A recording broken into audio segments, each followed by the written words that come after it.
Hello, once again, this is Brother Teacher with weight loss for success. Your weight loss for success. I want to give you some pointers and some principles for losing weight. For those of you who would like to lose weight, who are struggling with weight, if you will allow me to.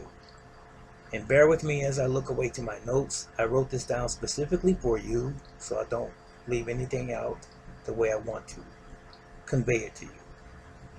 Uh, First of all, I thank you for watching my channel. Secondly, I have never weighed 200 pounds in my entire life.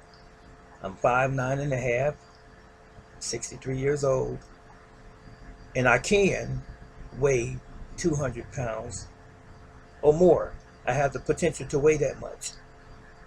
I've gotten close to 200 pounds, but I've never weighed 200 or beyond by choice. I don't want to weigh 200 pounds.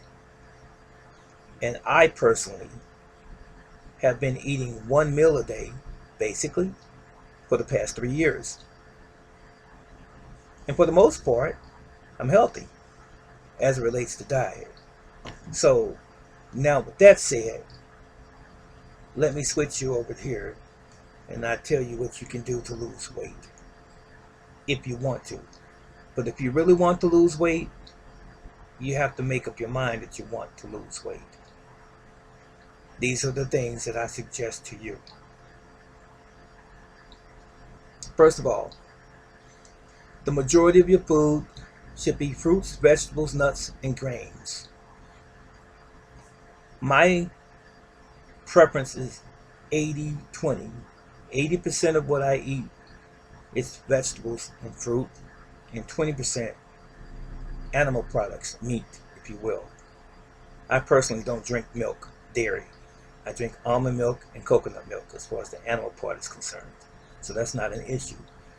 So 20% would be meat, chicken, turkey, beef. 20%. Originally, humans never ate meat, animal products. And you can find that in the book of Genesis, chapter 1, verse 29, where God gave us our original diet. And man is the only creature on this planet that drinks another animal's or mammal's milk, except its mother's. That's just a footnote. So now, number 2, you want to eliminate ultra-processed foods such as white flour, white sugar, white rice, packaged and canned food. And only eat fresh, organic, whole food. Whole food, W-H-O-L-E, means food that is complete. Real food. That's what whole food is. Food that comes right out of nature, that has not been adulterated with chemicals, additives, preservatives, and colors, artificial. That's 2.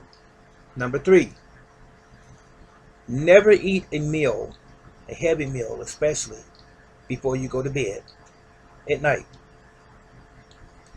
Digestion is supposed to occur when we are up and moving around.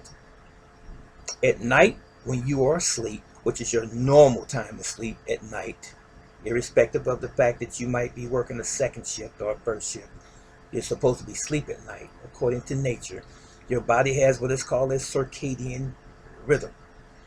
So, your body's supposed to be healing and repairing from the day when you're asleep. When your body's trying to heal and repair, if you eat at night, you're adding an additional task to your body while you're sleeping with food in your stomach. So now your body has to deal with breaking food down while you're asleep, and it's not supposed to be doing that. So now, that is why you have a problem sleeping. That's why you have gas problems. That's why you have indigestion problems during the night and in the morning. And so when you get up in the morning, people typically eat breakfast again, and you still have the food from the night before that has not properly digested because it was not supposed to be in your stomach in the first place. Actually, if you eat during the day, your food should be almost completely digested, and the next day you should be having a bowel movement and getting rid of that food.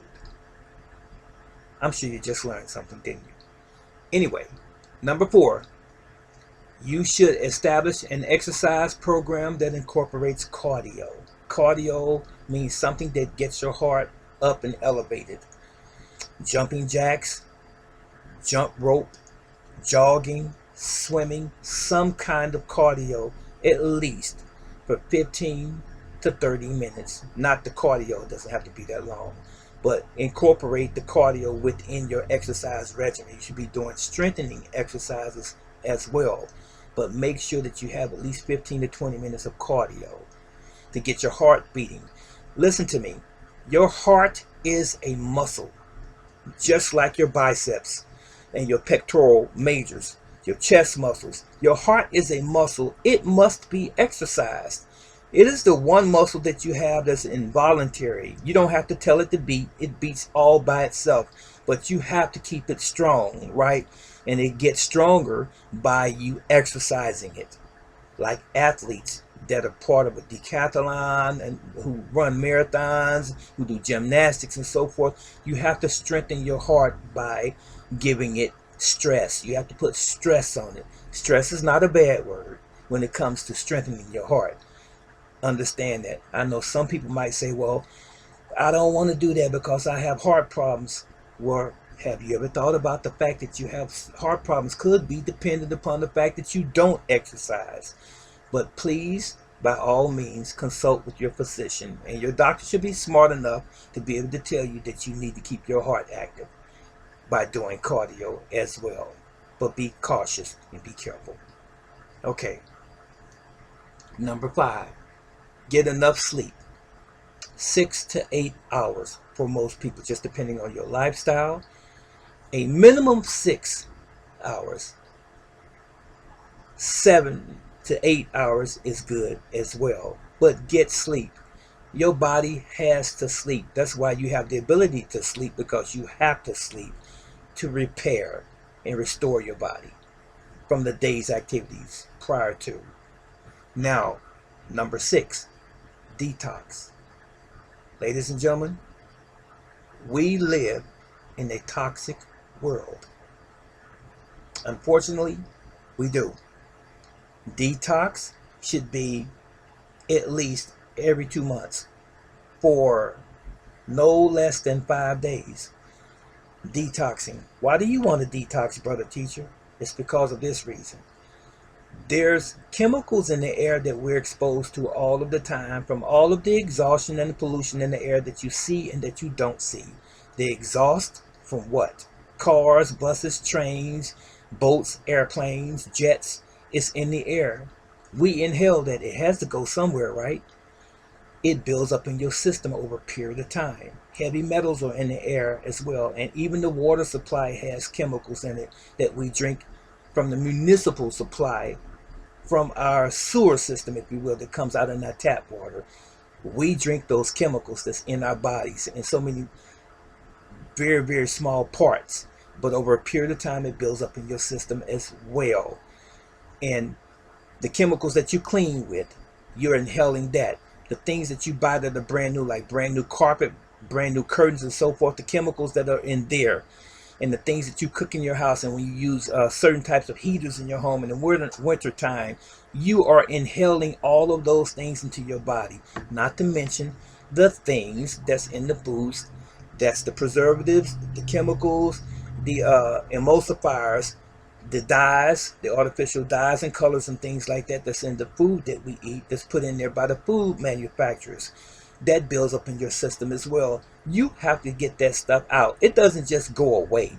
You don't just pee it out and poop it out. It stays over a period of time, and later on it manifests itself as disease and cancer in later years. sometimes sooner for some than others. Think about it. Doesn't make sense. So how do you detox, teacher? I'll give you that in the next video. So if you want part 2 to this, let me know, and I'll oblige you. Thank you. Until then, much love.